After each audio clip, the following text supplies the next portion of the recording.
नमस्कार साथियों। आइए आज हम सब अध्ययन करेंगे प्रत्यय अध्ययन की कड़ी में तव्यत और अनियर प्रत्यय का।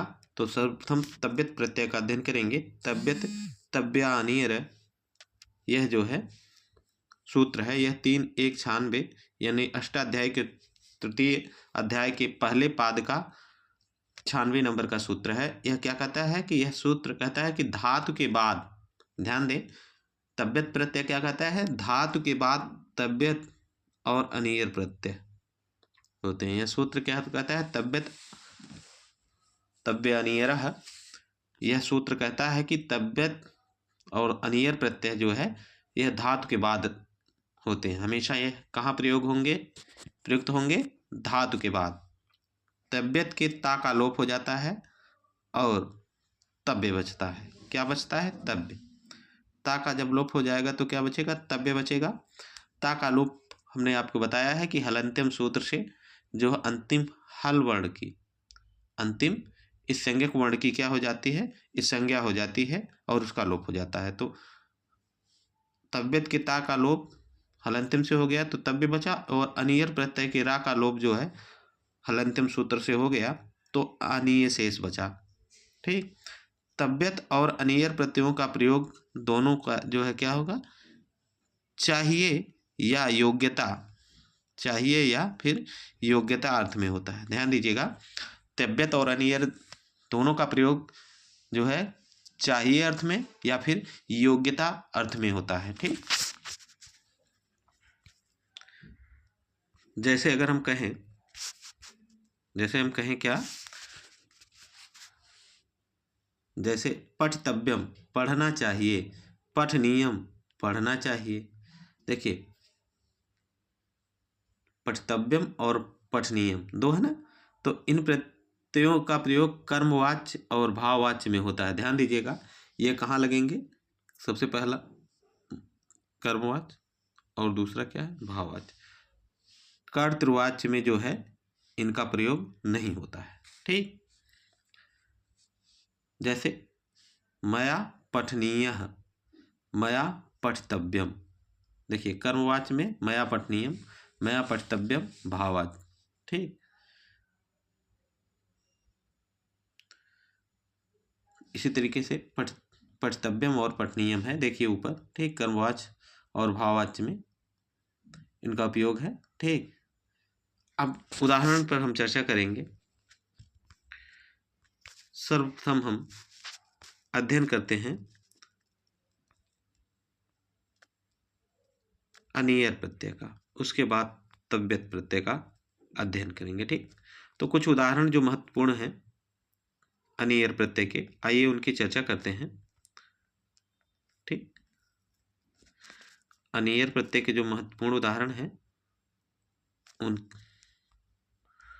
उनकी चर्चा करें तो सबसे पहला जो है, यह ध्यान दीजिए कि एक कॉलम बनाए, धातु प्रत्यय, धातु और प्रत्यय, यानी धातु कौन सी है और उसमें प्रत्यय कौन सा है, और उसका नपुंसक लिंग क्या होगा, पुल्लिंग रूप में क्या होगा और स्त्रीलिंग रूप में क्या होगा। ठीक, जैसे कथ धातु है, उसमें अनियर प्रत्यय लगाते हैं तो नपुंसक लिंग में कथनीयम शब्द बनेगा और पुल्लिंग में कथनीयः बनेगा और स्त्रीलिंग में कथनीया होगा। उसी तरीके से भू धातु में अनियर प्रत्यय लगाएंगे तो भवनीयम होगा नपुंसक लिंग में, और पुल्लिंग में भवनीयः और स्त्रीलिंग में भवनीया। दृश्य धातु में अनियर प्रत्यय लगाएंगे तो नपुंसक लिंग में दर्शनीयम होगा और पुल्लिंग में दर्शनीयः होगा और स्त्रीलिंग में दर्शनीया होगा। पठ धातु में अनियर प्रत्यय लगाएंगे तो पठनीयम बनेगा नपुंसक लिंग में, और पुल्लिंग में पठनीयः होगा और स्त्रीलिंग में पठनीया होगा। ठीक, ध्यान दीजिए, अगर कथनीया, भवनीया, दर्शनीया, पठनीया आए तो आप जानिए ये क्या है, अनियर प्रत्यय इनमें लगा हुआ है और ये स्त्रीलिंग के रूप हैं। क्या है, ये स्त्रीलिंग के घोतक हैं। यह शब्द क्या है, स्त्रीलिंग का घोतक, पठनीया, यानी ये स्त्रीलिंग के उदाहरण है, अनियर प्रत्यय के स्त्रीलिंग के उदाहरण है। ठीक, ध्यान दीजिए, पा धातु अनियर प्रत्यय होगा पानीयम नपुंसक लिंग में, पानीय होगा पुल्लिंग में और पानीया होगा स्त्रीलिंग में। क्री धातु अनियर प्रत्यय में करणीयम होगा नपुंसक लिंग में और पुल्लिंग में करणीय होगा और स्त्रीलिंग में करणीया होगा। गम धातु अनियर प्रत्यय में नपुंसक लिंग में शब्द बनेगा गमनी, क्या होगा, गमनीयम, और पुल्लिंग में गमनीय और स्त्रीलिंग में गमनीया। रम धातु में अनियर प्रत्यय लगाएंगे तो नपुंसक लिंग में रमणीयम शब्द बनेगा और पुल्लिंग में क्या बनेगा, रमणीय, और स्त्रीलिंग में रमणीया। ठीक। हंस धातु में अनियर प्रत्यय लगाएंगे तो हंसनीयम होगा। ठीक, क्या होगा, हसनीयम होगा नपुंसक लिंग में, और पुल्लिंग में हसनीय और स्त्रीलिंग में हसनीया होगा। क्या होगा, हसनीया। घ्रा धातु में अनियर प्रत्यय लगाएंगे तो नपुंसक लिंग में घ्राणीयम होगा और पुल्लिंग में घ्राणीय होगा, जबकि स्त्रीलिंग में घ्राणीया होगा। क्या होगा, घ्राणीय रूप होगा।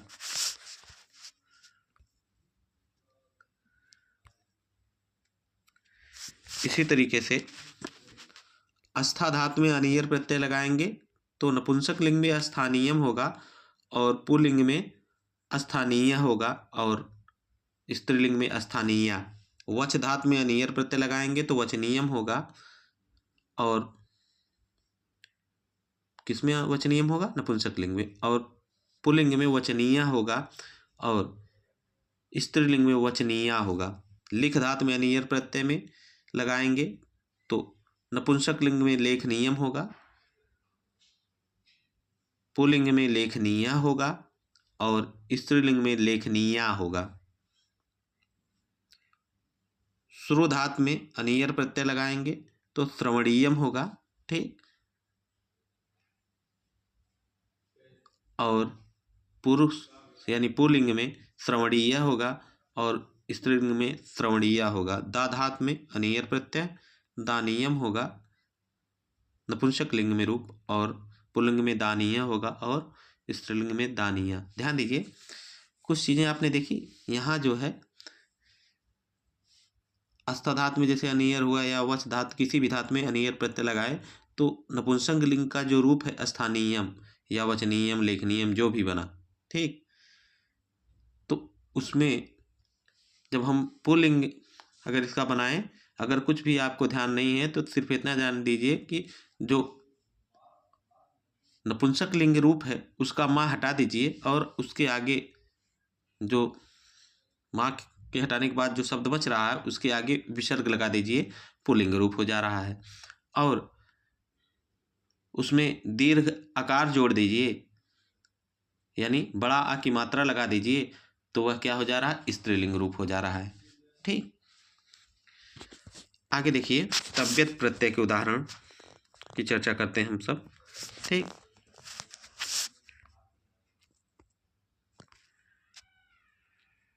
तव्यत प्रत्यय के जो उदाहरण हैं देखिए, धातु लिखा है, प्रत्यय लिखा है, नपुंसक लिंग, पुल्लिंग और स्त्रीलिंग लिखा है। ठीक, यानी धातु कौन सी है, प्रत्यय कौन सा है, तो क्रिय धातु है, तव्यत प्रत्यय है, नपुंसक लिंग में रूप बनेगा कर्तव्यम, पुल्लिंग में कर्तव्य है और स्त्रीलिंग में कर्तव्या। क्या हो जाएगा, कर्तव्या।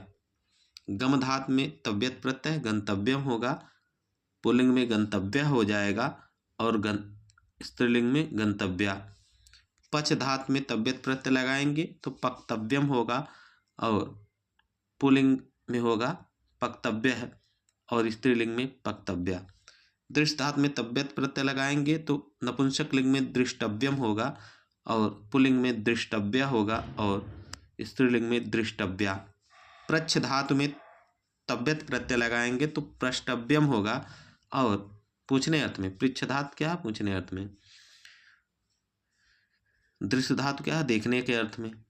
तो पृष्ठ धातु में तव्यत प्रत्यय प्रष्टव्यम नपुंसक लिंग और पुल्लिंग में प्रष्टिव्य होगा और स्त्रीलिंग में प्रष्टिव्या होगा। भू धातु में तव्यत प्रत्यय लगाएंगे तो भवितव्यम होगा नपुंसक लिंग में और पुल्लिंग में भवितव्य होगा और स्त्रीलिंग में भवितव्या होगा। ये उदाहरण है कुछ महत्वपूर्ण। ठीक, और उदाहरणों को देखते हैं। ठीक,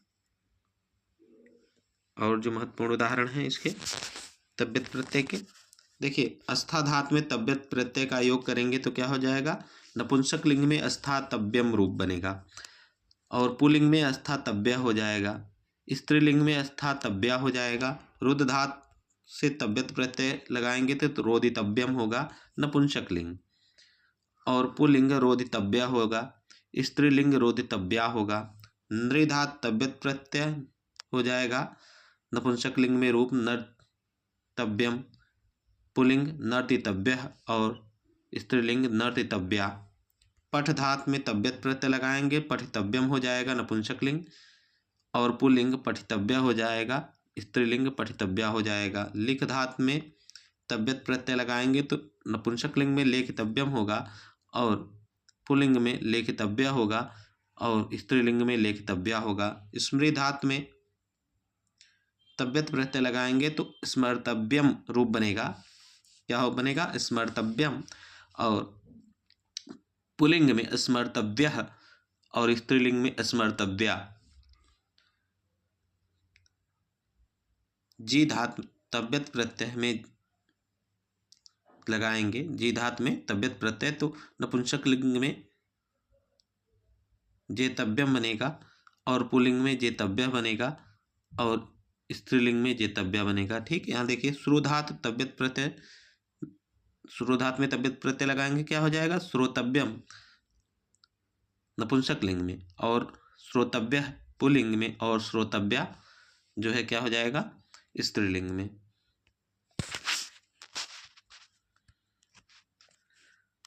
ठीक, देखिए